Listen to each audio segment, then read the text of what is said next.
오늘은 제가 말씀의 제목을 큐티하면 행복해집니다 이렇게 정했습니다. 좀 이상하게 들리실 수도 있는데 이 제목은 우리나라 교회의 큐티를 소개하고 성도님들을 훈련한 선구자 가운데 한 분이죠. 하용조 목사님, 지금은 돌아가셨습니다. 그분이 지으신 큐티하면 행복해집니다, 말씀 묵상의 행복으로 안내합니다 라는 책의 제목에서 가져왔습니다. 어떻게 큐티하면 행복해진다라고 이야기하는 것일까요? 하용조 목사님은 이렇게 적습니다. 하나님의 말씀을 읽으며 그분의 뜻을 구하고 삶에 적용하는 큐티는 우리의 마음이 하나님을 향하여 움직이도록 방향을 돌려놓습니다. 그리스도인에게 예의 바른 행동과 교양보다 더 중요한 것은 영적인 태도와 내면의 모습입니다. 신앙인에게 중요한 것은 환경이 아니라 영적인 태도라는 말입니다. 우리 그리스도인들에게 진짜 행복의 근본은 하나님을 향한 영적인 태도에 있다라는 거죠. 그런데 우리가 하나님의 말씀 가까이 하면 할수록 큐티를 통해 하나님의 말씀을 깨닫고 그대로 순종하면 할수록 우리의 영이 하나님을 향하여 방향 잡히기 때문에, 그렇게 하나님을 가까이 하는 하나님의 사람이 될 수 있기 때문에 큐티하면 행복해진다, 이런 뜻이죠. 시편 73편 28절 전반절에 보면 하나님께 가까이함이 내게 복이라 그렇게 말씀하는데, 큐티를 통해서 하나님의 말씀을 가까이하고 그것을 통해서 하나님을 가까이하게 되니 큐티가 하나님 말씀 가까이하는 것이 우리에게 행복을 준다, 그렇게 하 목사님은 적고 있습니다. 그래서 하나님의 말씀, 이 성경책은 어떤 책이라고 저는 생각하냐면요, 우리 인생에게 행복의 비밀을 알려주는 행복의 교과서다, 그렇게 생각합니다. 그러니까 우리 인생이 행복해지려면요, 행복의 교과서인 성경을 가까이 함으로써 우리에게 알려주시는, 하나님이 주시는 행복의 비밀을 깨닫고 그렇게 살아가면 행복한 인생이 될 수 있는 거죠. 그래서 큐티하면 행복해진다, 그렇게 한 목사님은 적고 있습니다. 하나님의 말씀이 행복의 교과서이기 때문에 하나님의 말씀인 이 성경을 가까이 하는 것이 우리 인생이 행복한 삶을 누리는 비결입니다. 이것이 오늘 19편 말씀에서 다윗이 우리에게 전해주는 생명의 교훈입니다. 오늘 읽은 말씀 10절을 다시 한번 봉독해 드립니다. 다윗이 이렇게 고백하죠. 하나님의 말씀은 금 곧 많은 순금보다 더 사모할 것이며 꿀과 송이꿀보다 더 달도다, 이렇게 선포합니다. 금은 세상에서 가장 가치가 있는 것, 사람들이 가장 귀하게 여기는 것, 그것을 상징합니다. 제가 유학한다고 결혼할 때 폐물로 주고받은 금부치, 또 처다들이 돌 때 주변 가족들이, 가까운 분들이 주었던 금반지 다 팔았습니다. 지금 생각하면 얼마나 아까운지 모릅니다. 얼마 전에 보니까 금 한 돈이 100만 원이 넘는다라고 그러죠. 지금 남겨두었으면 얼마나 좋을까, 이런 생각 때문에 참 아깝습니다. 여러분도 금 좋아하시죠? 네, 아닌 것처럼 표정하시지 말고. 왜 좋아하시나요? 귀하고 값어치 있는 것이기 때문에 좋아합니다. 그런데 지금 다윗은 놀랍게도 세상 사람들이 가장 귀하게 여기는 그런 금은 보화보다도 하나님의 말씀이 자식에게는 더 귀한 것이다, 가치 있는 것이다, 그렇게 고백합니다. 또 하나, 꿀은 세상에서 경험하는 즐거움과 기쁨을 뜻하는 상징입니다. 제가 개인적으로 꿀을 굉장히 좋아합니다. 몇 년 전까지만 해도 아버님이 건강하실 때는 양봉을 오래전에도 하셨는데 새롭게 몇 년 동안 하셨습니다. 저도 이 꿀 움직이고 뭐 이렇게 하는 것에 많은 교훈을 얻어서 가끔 가배웠는데 아버님께서 직접 채취하신 그런 꿀을 제게 많이 주셨는데 한 병은 아직 남겨놓았습니다. 아버님과의 추억도 기억하고 그래서 죽을 때까지 먹지 않을까 그런 생각을 하고 있습니다. 상하지 않잖아요. 근데 꿀을 너무 좋아합니다. 대부분은 아카시아 꿀 순하잖아요. 부드럽잖아요. 그러니까 여러분 좋아하시는데 저는 독특하게 밤꿀을 좋아합니다. 새카만 거 있잖아요. 쌉싸래합니다. 쌉싸래하고 달콤한 맛을 제가 너무 좋아합니다. 근데 제가 최근에 급성 당뇨 진단을 받았습니다. 당뇨병 환자는 단 것을 좀 멀리 하잖아요. 그래서 괴롭습니다. 너무 좋아하는데 먹지 못하니까. 며칠 전에는 그 달콤함의 유혹이 기억나서 꿀 단지 열어서 한 스푼 퍼먹었습니다. 아시죠? 그 기분. 당 떨어졌을 때 달달한 커피 한 잔 마시면 온 몸으로 달콤한 기운이 쫙 퍼져서 그 달콤함, 그 즐거움, 정말 짜릿하게 느껴졌습니다. 그런데 다윗은 뭐라고 고백하나요? 그렇게 꿀이 주는 달콤함보다 세상에서 경험하는 그 어떤 즐거움과 기쁨보다 하나님의 말씀이 자식에게는 더 달콤하고 더 즐거움과 기쁨을 주고 그래서 행복을 준다라고 고백합니다. 놀라운 고백이죠. 어떻게 다윗은 하나님의 말씀이 금보다 더 값지고 꿀보다 더 즐겁고 행복하다라고 선언할 수 있는 것일까요? 앞에 나와 있는 7절로부터 9절의 그 이유를 우리에게 들려주고 있는데 7절과 8절 말씀만 함께 보겠습니다. 여호와의 율법은 완전하여 영혼을 소성시키며 여호와의 증거는 확실하여 우둔한 자를 지혜롭게 하며 여호와의 교훈은 정직하여 마음을 기쁘게 하고 여호와의 계명은 순결하여 눈을 밝게 하시도다. 여호와의 율법, 여호와의 증거, 여호와의 교훈, 여호와의 계명, 9절에 여호와를 경외하는 도, 여호와의 법 다 똑같은 것, 하나님이 주신 말씀을 뜻합니다. 이 말씀을 통해서 다윗은 먼저 그 말씀이 주는 놀라운 역사들을 경험해서 하나님 주신 말씀이 내게는 꿀보다 더 달고 금보다 더 귀하다라는 믿음을 선포할 수 있었던 거죠. 그 역사들이 무엇입니까? 4가지를 이야기하죠. 하나님의 말씀은 첫 번째로 완전하다. 우리에게 흠이 없는 완벽한 영혼의 양식이 된다 그 말입니다. 우리가 육신의 건강을 위해서 좋은 음식을 요즘 가려 먹잖아요. 좋은 음식을 먹으면 우리의 육신이 건강해집니다. 마찬가지로 우리의 영혼을 위한 완벽한 양식, 하나님의 말씀을 먹으면 우리의 영혼이 소성케 된다. 약해졌다가 되살아나는 그런 강건함의 복을 누릴 수 있다. 그 뜻인 거죠. 두 번째는 하나님의 말씀은 확실하다는 말씀은 우리 아멘과 비슷합니다. 믿을만하다. 그래서 진리의 말씀이다 그런 뜻입니다. 100% 하나님의 말씀은 진리의 말씀이기 때문에 거짓에 쉽게 속아 넘어가는 어리석은 자를 거짓에 빠지지 않고 진리에 따라 살도록 지혜롭게 만들어준다. 말씀의 역사입니다. 세 번째로 하나님의 말씀은 정직하다는 말은 의롭다는 것입니다. 하나님의 말씀은 의로운 말씀이기 때문에 그 말씀을 가까이 하는 사람은 불의한 길로 가지 않고 의로운 길로 가도록 인도해서 그 마음을 기쁘게 해준다. 불의한 길로 가면 마음이 불안하잖아요. 근데 바른 길, 의로운 길로 가면 마음이 기쁩니다. 그게 말씀의 역사라는 거죠.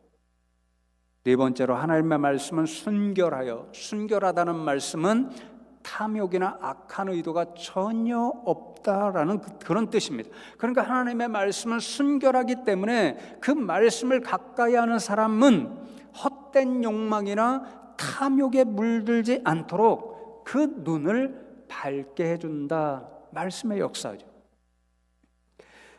그러므로 한마디로 하나님의 말씀은 우리 인생의 영혼이 거짓된 길, 불의한 길, 탐욕에 물들지 않도록, 다시 말씀드리면 우리의 영혼이 죄에 빠지지 않도록 지켜주어서 우리의 영혼을 소성케 강건하게 하는 역사가 있으니, 다윗은 그 역사를 기억하기 때문에 하나님의 말씀은 내게 금보다 더 귀하고 꿀보다 더 달고 행복합니다, 그렇게 고백할 수 있었습니다.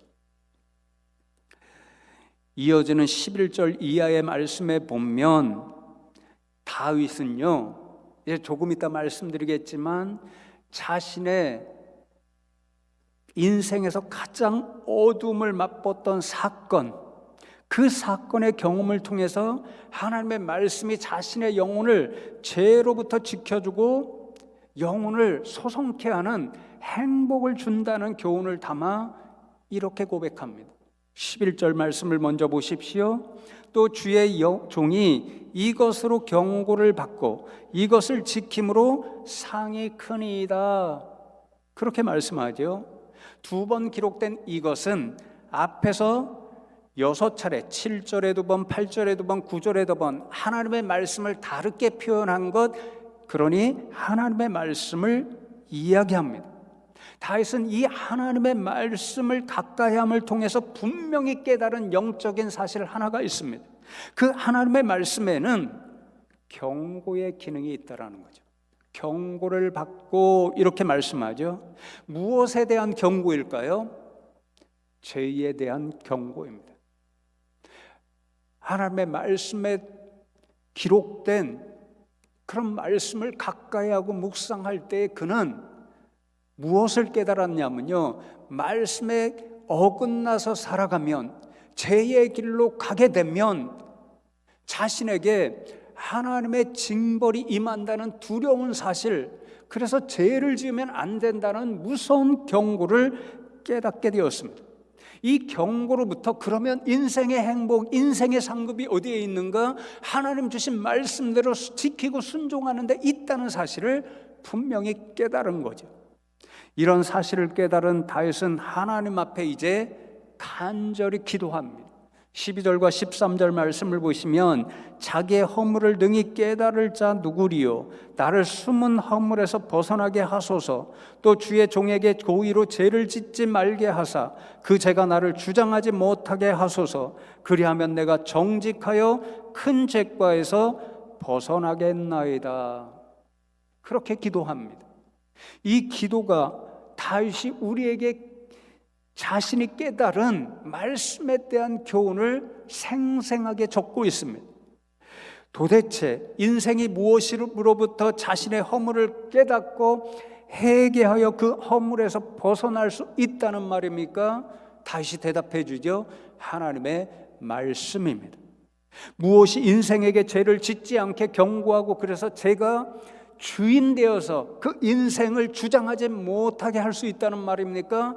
다윗은 분명히 대답합니다. 하나님의 말씀입니다.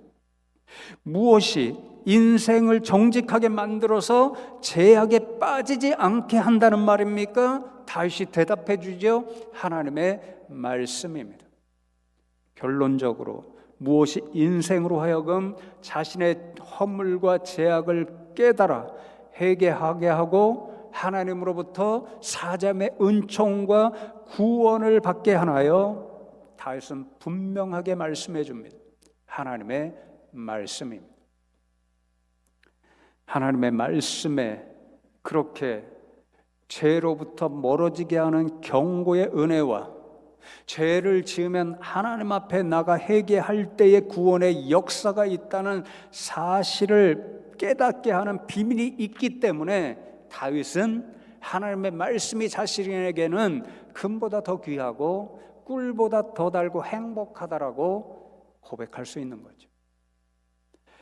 여러분, 다윗이 어느 때에 이렇게 하나님의 말씀이 주는 놀라운 은혜, 행복, 말씀을 통한 구원의 역사가 있다는 사실, 죄로부터 경고하고 죄로부터 멀리하게 하는 그런 영적인 은혜가 있다는 사실을 분명히 깨달아 알았나요? 밧세바와 간음하여 범죄한 때였습니다. 조금 전에 13절에 다윗이 기도하죠. 고의로 죄를 짓지 말게 하사, 우리가 흔히 말하는 고범죄입니다. 그런데 다윗이 밧세바와 범죄한 사건은 자신의 정욕을 이기지 못하여 고의로 범한 고범죄였습니다. 그 죄를 감추기 위해서 다윗은 더 치밀하게 살인죄도 범했지요. 자신의 가장 충성스러운 신하 가운데 한 사람이었고 밧세바의 남편이었던 우리아를 철저하게 계획해서, 아주 비밀스럽게 계획해서 전쟁터 가장 앞장서게 하여 남에게 죽임을 당한 것처럼 꾸몄지만 자신이 살해한 살인죄였습니다. 사람들은 다 모를 거라고 생각했습니다. 완벽하게 숨길 수 있다고 착각했습니다.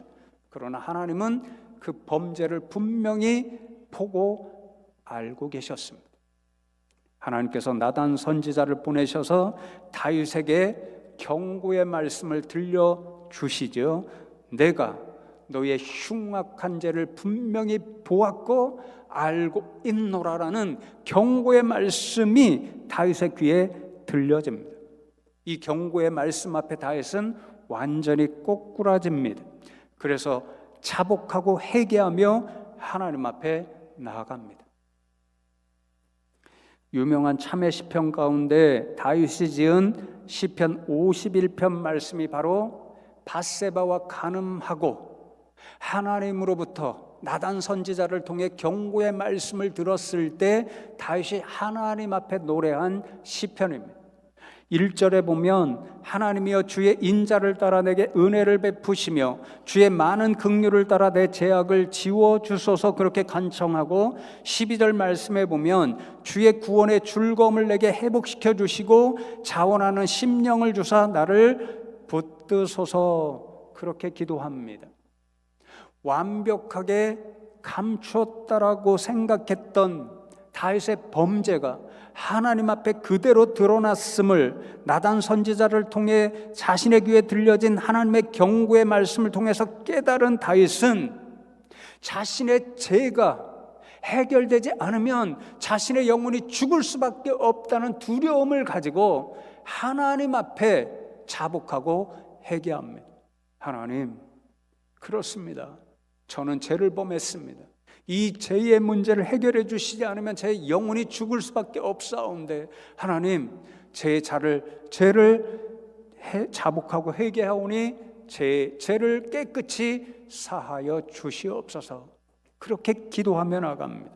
그래야 다윗은 하나님께서 자신에게 구원의 즐거움을 회복시켜 주실 것을 분명히 알았기 때문이었습니다.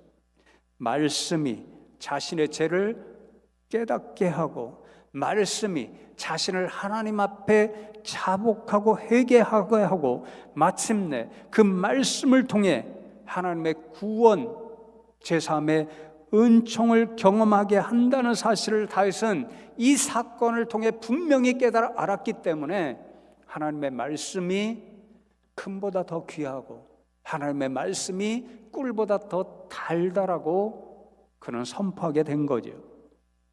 저는 지금까지 목회하면서 많은 성도님들로부터 이 다윗과 유사한 신앙 고백을 수없이 들었습니다. 저 자신부터 그렇습니다. 어려서 제가 한번 말씀드렸죠. 시골 교회 마이크 한번 잡아보고 싶은데 마이크 잡을 수 없고 목사님, 전도사님만이 교회 앞에서 여기에 있는 마이크 붙잡고 말씀하시는 것, 그게 너무 멋지게 보여서 목회자가 된다는 것이 무슨 의미인지도 모르고 어린 시절에 하나님, 저도 앞으로 전 마이크 잡는 목사가 되겠습니다 그렇게 소원했습니다. 대학에 가고 철이 들면서 목회자의 길이 이렇게 두려운 길이구나, 무서운 길이구나 알았을 때 하나님과 일방적으로 타협했습니다. 하나님, 저 목회자 되는 거 무섭습니다.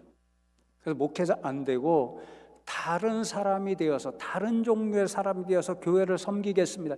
일방적으로 타협하고 대학원에 갔습니다. 그런데 대학원 공부하는 내내 제 양심을 고통스럽게 한 말씀이 있었습니다. 여러분도 잘 아시죠? 하나님께 서원한 것은 반드시 지켜야 한다는 그 말씀이 생각날 때마다 너무도 괴로웠습니다. 결국 서원한 길로 들어섰고, 목회의 길은 저같이 부족한 사람에게 쉽지 않지만 서원을 지키지 않았을 때 느꼈던 그 양심의 고통, 괴로움에서는 자유함을 얻었습니다.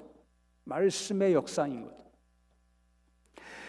예전에 사역하던 교회에서 만난 한 성도님은 평소에 가장 신뢰하던 분과 동업을 하게 되었습니다.